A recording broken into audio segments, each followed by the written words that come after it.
isn't that the same fence they always have? Yeah, it's like the 7 foot. It's the one that they put around the White House for the inauguration. Yeah, they have to put like something really heavy on those to keep them. Yeah. That's the only thing that makes them anti-climb fences. They didn't have the streets blocked off, but they had all of these like tow trucks that had just like slats on them. Yeah, yeah. I was like, maybe you should have put this. Well, we'll start to see unfold. You know, the Mm-hmm. Capitol Police they're such a unique law enforcement agency. Right. And, I mean, I get along great with them. Hey guys. And Hello. You're everywhere. they're Today, specifically trained Oh, to deal with the public. It's funny how much I ran around trying to Especially meet for cleaners today. realizing that That's this what is you a were site doing for too, First huh? Amendment protest. That's what I was doing. So true. Yeah. That's what I was doing. I think I'm going to take my old position.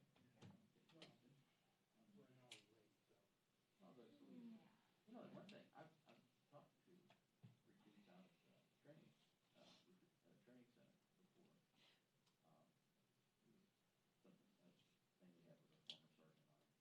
mm-hmm. That explains how the press is part of the normal landscape here. right. If you've never met a member of the press who wasn't behind the yellow tape. Mm-hmm. Then I started finding out that actually their policy is usually to hire, this is somebody's first law enforcement Oh, really? position, that they don't. Hi, how are you doing? All right. Good. They usually don't. Yeah, they don't What's your name? I'm Joseph Marcel. What's your name? I mean, American Leader Chuck Schumer. I've never seen you before. I usually rotate with some of the staff. I'm in the speaker's office. Yeah, it is. Yes, ma'am. So I I just I come in was sometimes talking for to a Secret Service weekly, officer earlier some other who events. has been like here for It's great to meet you. 10 years I'm now. sorry, what's your name? He was like an interesting. Okay, yeah. Started, we were taking primarily like ex-military Very good. officers from the department.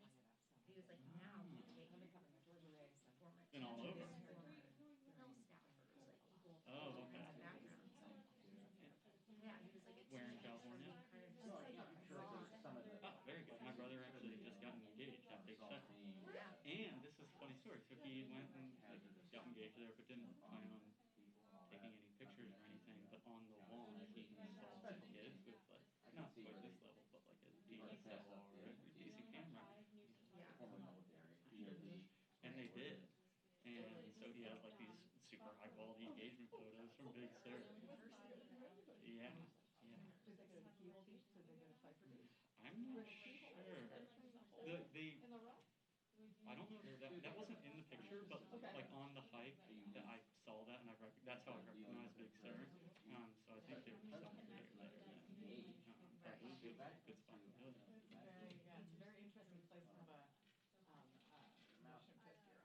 Yeah, hey, there could be worse places to get positioned for sure. I feel like there's not much political action there. No, my family has an old place there, so I just moved back there. So it just kind of works because I have Yeah, and if you don't have to be in one spot, you don't have to be in one of the most beautiful places in the country. Exactly. That is going to be a benefit of these places, that people can be kind of where they want to be. Yes, yes.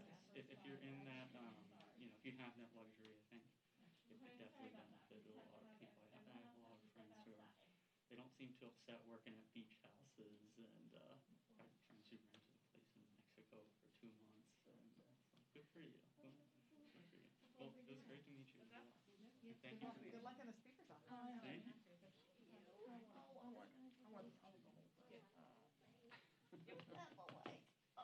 You heard about Mike Stanger?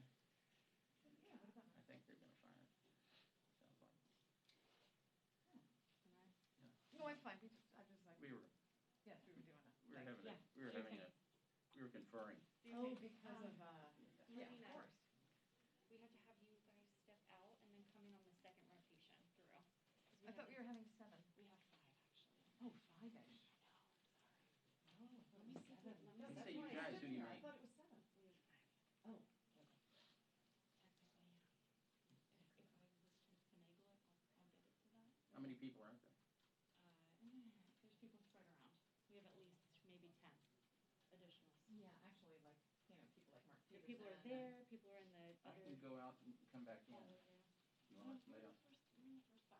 Yeah, Let's keep it. I know, but I'd rather be here for when she does Q&A. It's up to you. That's your call.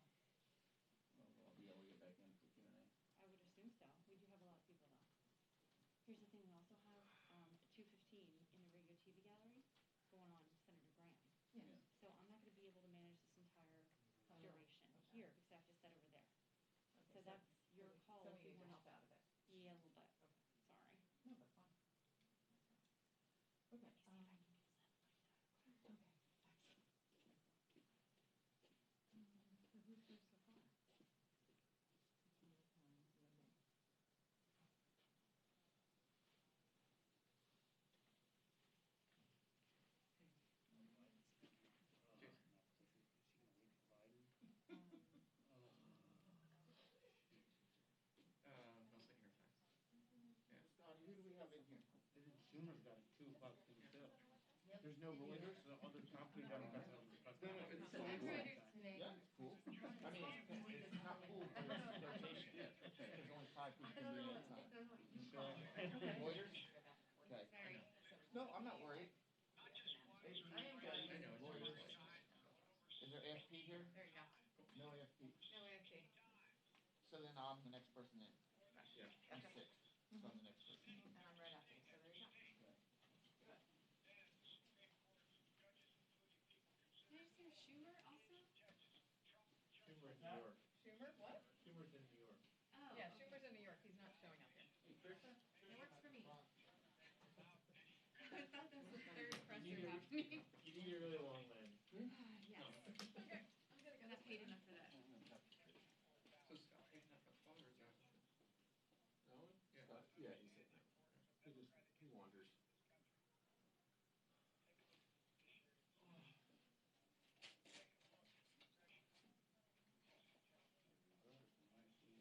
Biden's trying to start till Biden's done, I'm sure.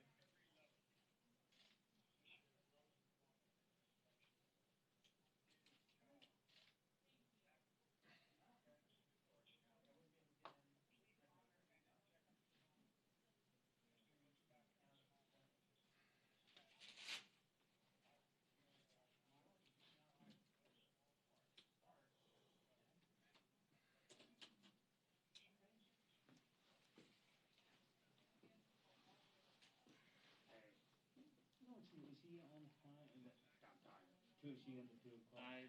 I showed him. think it's gonna be a little after 2. I'll try and get You think those. she's waiting for Biden to finish, or? I'm not sure. I'll text Drew to get a more clear update, but I think it's gonna be, I would If say. you can give me a ballpark, that'd be okay. That sounds good.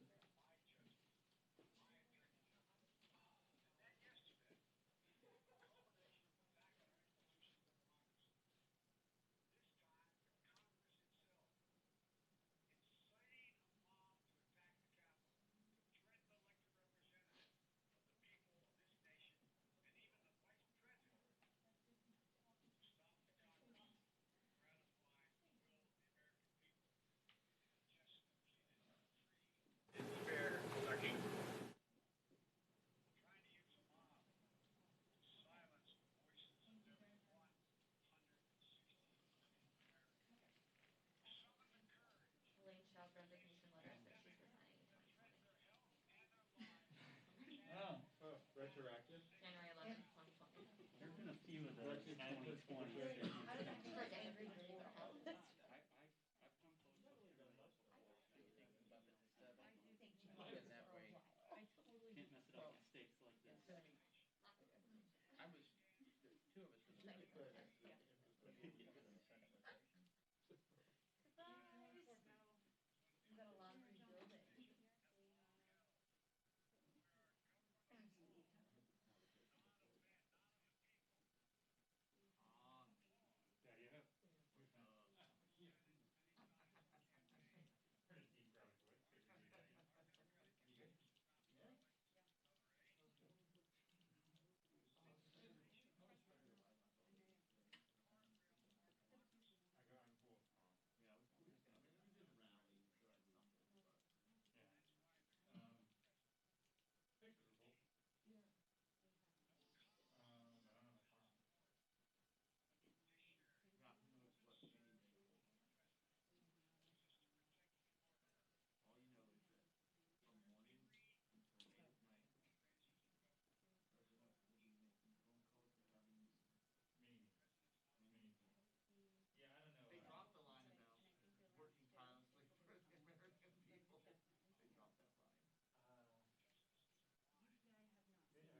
She's waiting for Biden to finish.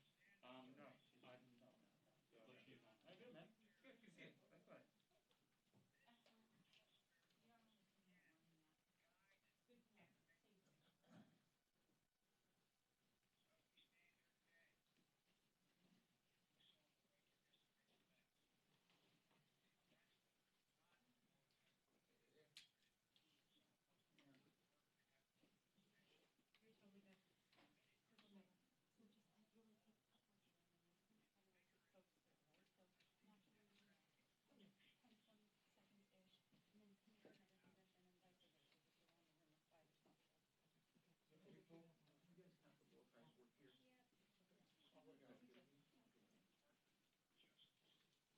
Hey, Trish, I'm gonna roll back if you wanna put someone else up here.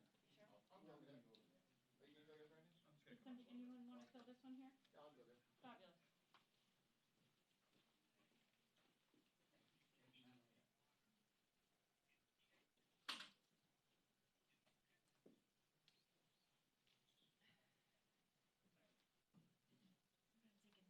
Can you let me know when she's got it? It'd be awesome if you woke up and mid-press it. Yeah. You're like, I think what? she might kick me. Oh yeah, she'd be like, Gently. I think she would gently kick me. Or just give you the look of death that you gave Trump. The Trump stare would wake me up. be I like, felt something. But I mean, like, look, oh, bless your just a heart. regular leader is like always happen. Poor dear. It's just for pure progress too, you know, so. Do your thing.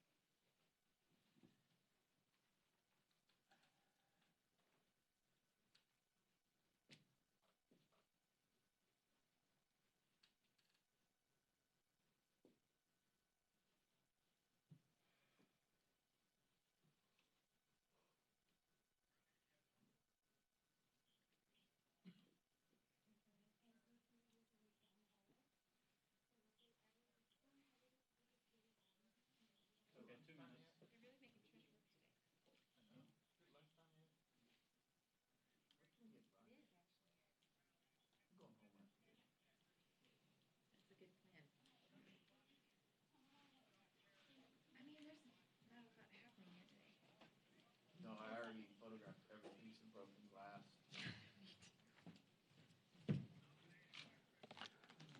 And did you start cancer last night? Yeah, I saw that.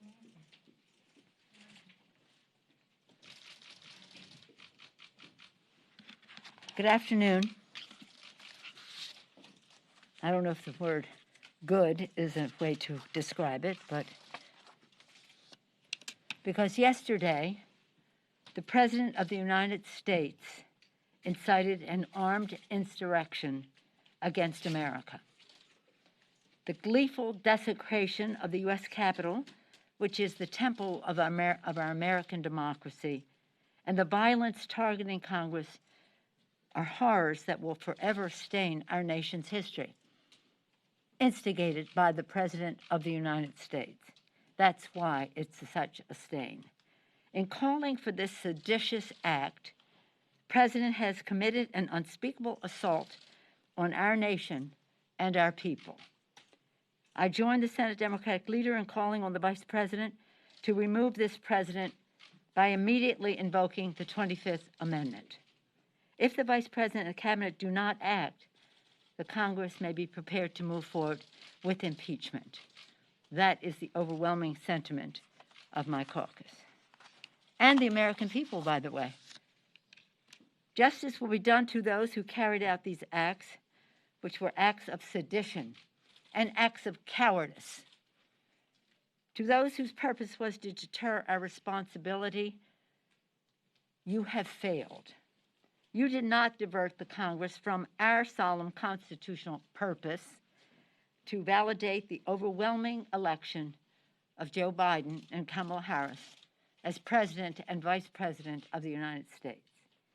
Despite the desecration of our Capitol, we upheld in front of the country and the world the bedrock principle that the people are sovereign and that they hold the power to choose their leaders through the ballot, rejecting this attempted coup on the part of President Trump and his supporters. Accountability is also needed for Republicans in Congress who promoted the extreme conspiracy theories that provoked the violence, encouraged the mob, and who, after desecration of the Capitol, went back to the House floor and continued to push the falsehoods and underpinned this assault that underpinned this assault on our democracy. These Republicans abdicated their oath of office that was taken just 3 days prior to protect the American people and to support and defend the Constitution of the United States. The House worked through the evening and into the morning to nearly 4 a.m. to validate the electoral count, again, proclaiming Joe Biden and Kamala Harris as the duly elected President and Vice President of the United States. I just want to say how proud I am of my members. For a while now, our 4 scholars, we call them Jamie Raskin, Zoe Lofgren, the chair of the Committee of Jurisdiction, Adam Schiff, and Jonah Goose, set forth a plan that was about the Constitution. It wasn't about Donald Trump and all the reasons he shouldn't be president. He was not part of this. It was about the Constitution and how we are a country of law. We are not a monarchy with a king, as Jamie has said over and over again. I want to also thank the members of the Arizona delegation, led by Raul Grijalva, and the Pennsylvania delegation, led by Mike Doyle, the 2 deans, for the presentations that they made to refute the ridiculous statements being made by our colleagues. For what reason, I don't know, but that wasn't about reason. So I thank them for them. And through all of this week, our swearing in on Sunday, passing our rule and preparing for Wednesday as the week began, the election of 2 Democrats in Georgia because of the overwhelming participation of people at the grassroots level. So many people. I'm so proud of our House members. Congresswoman Williams, the chair of the Georgia Democratic Party, Lucy McBath, the newly elected Carolyn Bordeaux, David Scott, Mr. Bishop, who was the dean of that delegation, and Hank Johnson. Well, they had their plan already, should they have objected to Georgia, as did Nevada, as did Michigan, as did Wisconsin. So we were prepared. Members worked hard about defending the Constitution, honoring our purpose to count and ascertain the Electoral College numbers for the presidency. So I was proud of him. And I did over and over again. We're very pleased now that we have, in 13 days, President Joe Biden, a Democratic House majority, and a Democratic Senate majority that will work to heal and restore the soul of our nation. I will close by evoking, as I did last night, the Song of St. Francis, our patron saint in San Francisco, whose Song of St. Francis is our city's anthem. Lord, make me a channel of thy peace. Where there is darkness, may we bring light. Where there is hatred, love, despair, hope. The list goes on. And so does the time for healing take us down a path of unity for our country. With that, I'd be pleased to take any questions. Yes, ma'am. Speaker Pelosi, would you encourage cabinet members not to resign so that they can invoke the 25th Amendment? No, but let's go over that list. Why wouldn't they, if you're a member of the cabinet, a secretary in the cabinet, you're in a line of succession to the presidency, president, vice president, speaker of the House, Senate leader, pro tem, and then Secretary of State. When, just for information of some, when you have the 25th Amendment invoked, that would be calling upon the Vice President, as we hope to do, to take the lead, and with a majority of the cabinet, to be able to unseat the President of the United States, a very dangerous person who should not continue in office. This is urgent. This is emergency of the highest magnitude. So you're Pompeo, the Secretary of State. Do you stand by this president dangerously staying in office? Secretary of the Treasury, Mnuchin.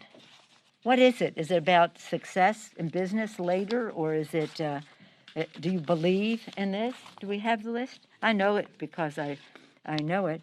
Then the way it goes is Saint Dapiakalhu. That's a mnemonic. Secretary of State, Secretary of Treasury, Secretary of Defense. The acting Secretary of Defense. I don't know what authority he may have, but he certainly has to answer for where the National Guard was yesterday. Secretary of, then Attorney General. Attorney General Barr. Do you subscribe to the presidency of Donald Trump after the act of sedition he committed yesterday? It's next Postmaster General, but that's in when our founders put it together. Interior. The list goes on. Ask each member of the cabinet, do they stand by these actions?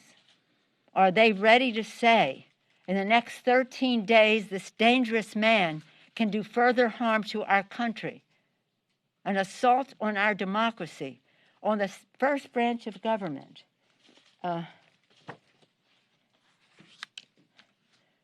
Rosen we spoke to yesterday. Why would he not? Why would he not, as the acting AG,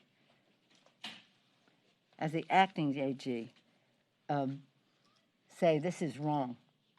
There are some courageous Republicans who are speaking out. I salute Secretary of Defense Bill Cohen and others defense secretaries who've signed the letter even before yesterday about what is going on in the White House and how that is not a good thing for our country, and the message that it sent to the world. A complete tool of Putin, this president is. Putin's goal was to diminish the role of the view of democracy in the world. That's what he has been about. And again, his enabler has been Donald Trump for a long time. That's why I said in that photo when I'm leaving his meeting with you, Mr. President, all roads lead to Putin. Putin wants to undermine democracy. That's what he's about domestically and internationally. And the president gave him the biggest of all of his many gifts to Putin, the biggest gift yesterday. My friends, we are in a very difficult place in our country as long as Donald Trump still sits in the White House. Yes, yes. You said you may be forced to pursue impeachment. Under what circumstances would you do that, and how long would you give this 25th Amendment process to play out before going down that road? Well, it's a simple matter. In terms of the Constitution, the Vice President, working with the Cabinet, more than 50% of the Cabinet, can immediately improve the security of our country. That doesn't happen.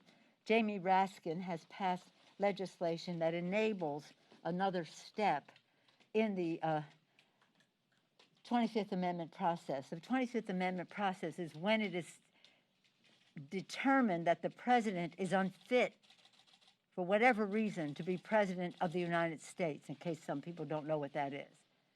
And he clearly has indicated that over and over again. And by inciting sedition, as he did yesterday, he must be removed from office. While it's only 13 days left, any day can be a horror show for America. So the next step would be that Congress, and this can be done quickly, can establish a commission very fast of maybe former presidents, cabinet people who know something about health, the health of the president and the rest, and that group can make its recommendations to the Congress. List goes on. Having said that, if the best route, the most immediate route would be the vice president to recognize the danger of the Donald Trump presidency and take this action. A. B, my members are very much interested, as are, my phone is exploding with impeach, impeach, impeach. The president must be held accountable again. He likes... Madam Speaker, We would be prepared to do that, but I don't have immediate plans because we haven't even been to sleep since the folly of the Republicans deciding we should go until 4 o'clock in the morning for no purpose whatsoever except to be enablers of the president's sedition by undermining the elections. Imagine that, the President of the United States undermining the elections in our country. So in any event, we would be prepared. How long are you willing to give Pence? 24 hours, 48 hours? just a realistic, I don't is know this how timeline? quickly he might respond. We'll see. And that could be quick. There's great urgency. The clock is Yes. clearly ticking. There's 13 days. That's right. How long are you willing to give the cabinet and Pence until they make a Well, I decision think before that they you will. start your own procedure? I don't think that it'll take long to get an answer from the vice president. It'll either be yes or it will be no, and we'll see. But we Today? want to make sure. Today? Do you expect an answer today? We would hope. But Mr. Schumer, the new majority leader of the Senate, and I have made our interest in this known. So we'll see what they come back with. But they have to answer for it. And in answering for whether they're prepared to do that, they are answering for the behavior of Donald Trump. Would you go straight Yes. to the floor next week? Would you I'm go sorry. straight Yes, to sir. the floor next Yes, week? okay. The security breaches here, Chuck Schumer's talking about firing the sergeant at arms over there. Are you thinking of a similar step over here? What are you going to do to address the security breaches on the Capitol? Well, let me just say that is a very important question. Let me hold for a moment because it is not, we have to do the after-action review. I am calling for the resignation of the chief of the Capitol Police, Mr. Sund, and I have received notice from Mr. Irving that he will be submitting his resignation. Having said that, we have the after-action review, but it goes beyond the Capitol Police. It goes to the FBI. What was the shortcoming in their intelligence that they provided? It goes to the Department of Defense.